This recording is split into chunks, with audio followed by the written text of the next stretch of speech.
Eh bien, nous sommes le 30 décembre 2020. Je remarque une chose, c'est que j'ai les cheveux longs. Ce n'est pas grave, mais les coiffeuses sont sans un rond. C'est bien plus terrible, d'autant que si ça continue comme ça, et si elles ont la faculté d'adaptation, je ne le souhaite pas, elles vont finir par faire le trottoir et encourager les promeneurs à les visiter. Seulement, faire l'amour avec un masque, même si c'est le tourbillon chinois ou la brouette japonaise, vous voyez le travail. Bon, trêve de plaisanterie, nous allons aborder un sujet que personne ne recherche ou que personne n'aborde, parce que sur certains aspects de ce problème de l'homéopathie, de l'isothérapie, de l'auto-isothérapie, il y a quelques interdictions. Or, moi, je suis curieux et je veux savoir. Rien ne m'empêche de vous en parler. Je vous aurais averti, donc je ne suis pas répréhensible. Ou alors, la loi se fout de ma gueule. Et comme je suis un original et que j'aime fureter, un peu comme les femmes, sur Internet, eh bien, je suis allé sur des découvertes qui me surprennent. Alors, on va y aller et je vais vous donner les deux éléments clés qui vous permettront de comprendre pourquoi je suis allé fureter sur ces sujets. Nous abordons donc, si je ne me trompe, le problème de l'isothérapie et en même temps, vous saurez que Lux, qui était un vétérinaire homéopathe, fut le pionnier de l'isopathie. Voilà, vous avez le document sous les yeux. L'agrandirai-je? Oui, voilà. Voici l'aperçu. C'est un très vieux vétérinaire, Johann Joseph Willem Lux. Et vous devriez vous régaler si vous êtes intéressé. Ceci étant dit, allons plus précisément sur un autre document que j'ai déniché sur Internet et qui devrait sans doute vous instruire.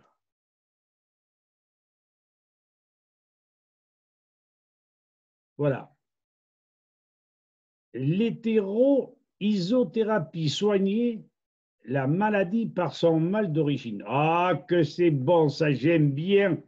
La sorcellerie, tu parles, je rigole. L'hétéro-isothérapie utilise des médicaments homéopathiques conçus à partir de l'allergène identifié. Ce sont des dilutions homéopathiques obtenues à partir de n'importe quelle molécule ou produit de synthèse. Alors, il y a une chose que j'ai remarquée, c'est que leur fabrication est autorisée en France. Ils sont reconnus comme étant des médicaments homéopathiques. Et par contre, la fabrication d'un auto-isothérapique, dilution de sécrétion pathologique du malade lui-même, comme de ses urines, de ses sécrétions, est interdite en France.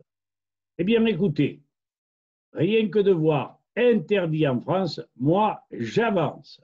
Et rien ne m'arrêtera. Mais je reste toujours curieux, mais prudent.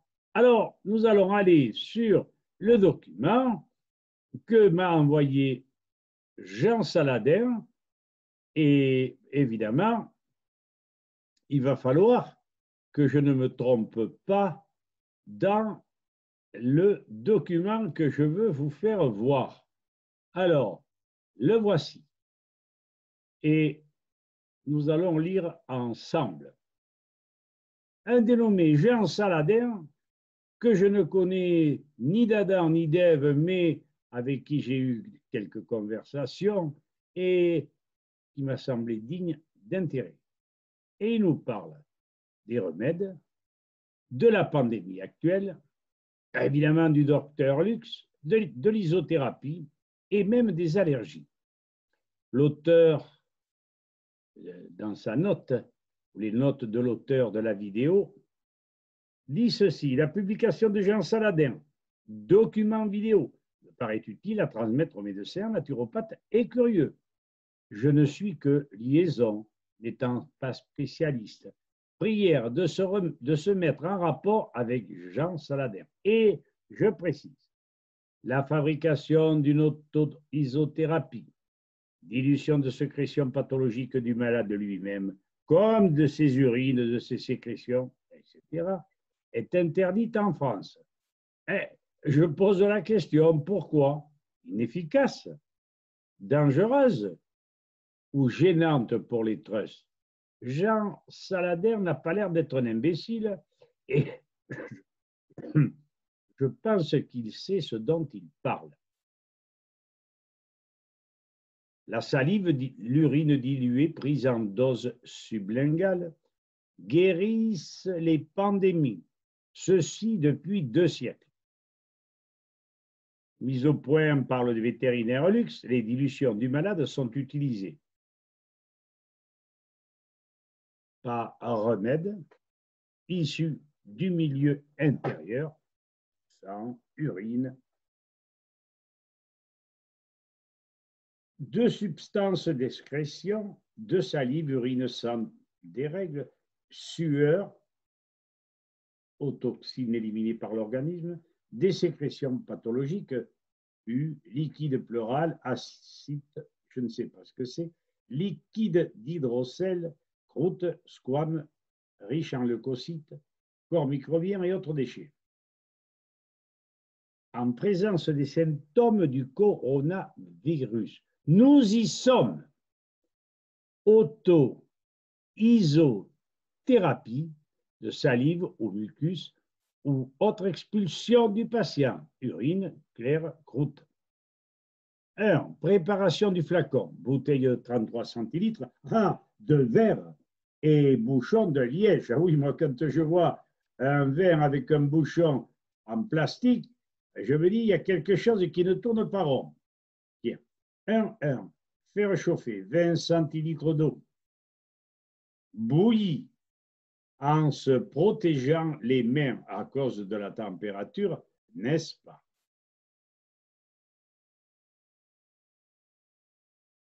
Versez l'eau dans la bouteille et sur le bouchon de liège. Bouchir et secouer pour tout mouiller. Vider. 1, 2. Remplir la bouteille d'eau froide aux 3/4. Mettre 1 cm3 de l'expulsion.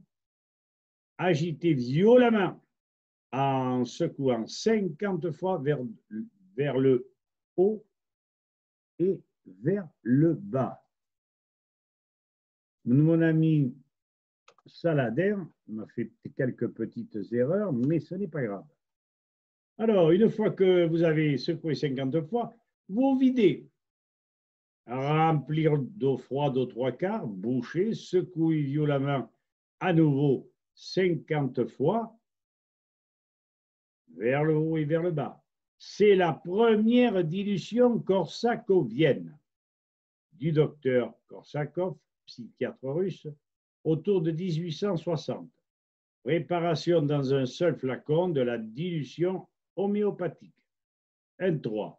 Vider et remplir au 3/4 d'eau. Secouer violemment 50 fois vers le haut et le bas. C'est la deuxième dilution. Vous pouvez prendre celle-là selon que vous ressentez. 1-4. Préparer la troisième dilution comme 1-3 et en mettre sous la langue. 2 centilitres pendant quelques minutes. C'est la première prise. À prendre à jeun ou un quart d'heure avant un repas. 1-5. En prendre une dose toutes les 2 heures.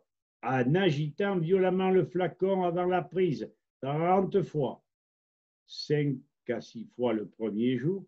Pour les autres maux et maladies, de moins de 3 ans, voir avec son médecin et faire des dilutions vers 100 corsacoviennes sur son évier, ne mettre que 30 centilitres d'eau du robinet ou de la source chaque fois dans la bouteille.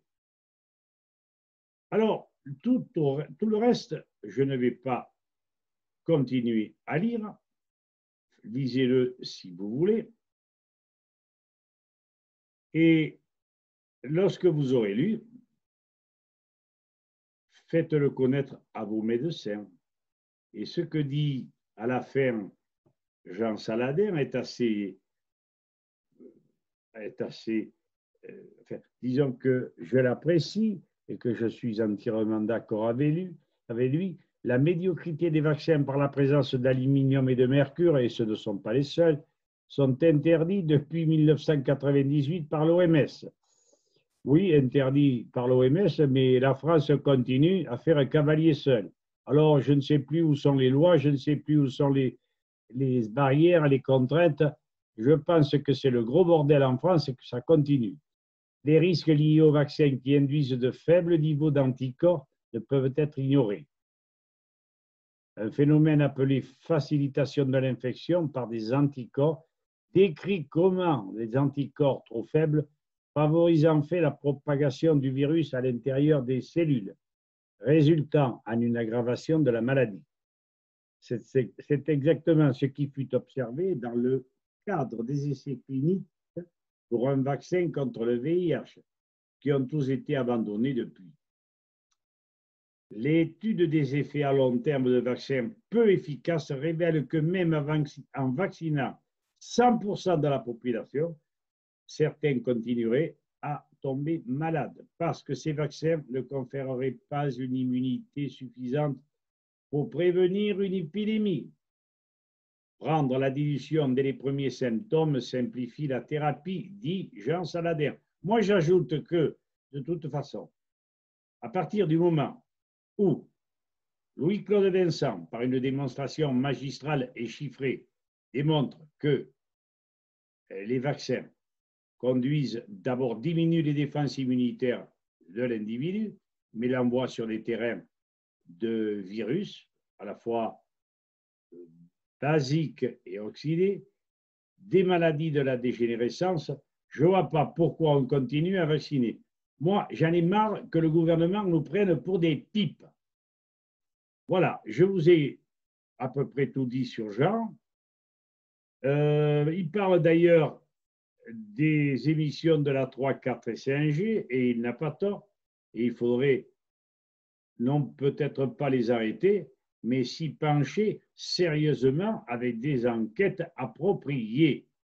L'individu n'est pas taillable, corvéable à merci, et surtout, on n'a pas à l'empoisonner. Voilà, je vous ai dit l'essentiel.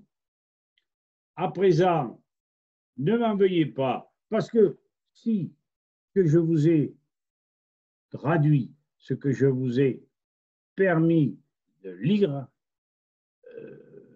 ne vous intéresse pas, eh bien, laissez tomber, ça va rebondir. En tout cas, moi, j'épaule les gens qui ont du mérite parce que se battre contre des montagnes ou des moulins à vent, c'est très difficile. J'aime l'interdit, à condition de ne pas nuire aux autres. Et si je suis en accord avec la loi, n'est-ce pas? La loi. Quelle loi? Qui c'est qui fabrique les lois?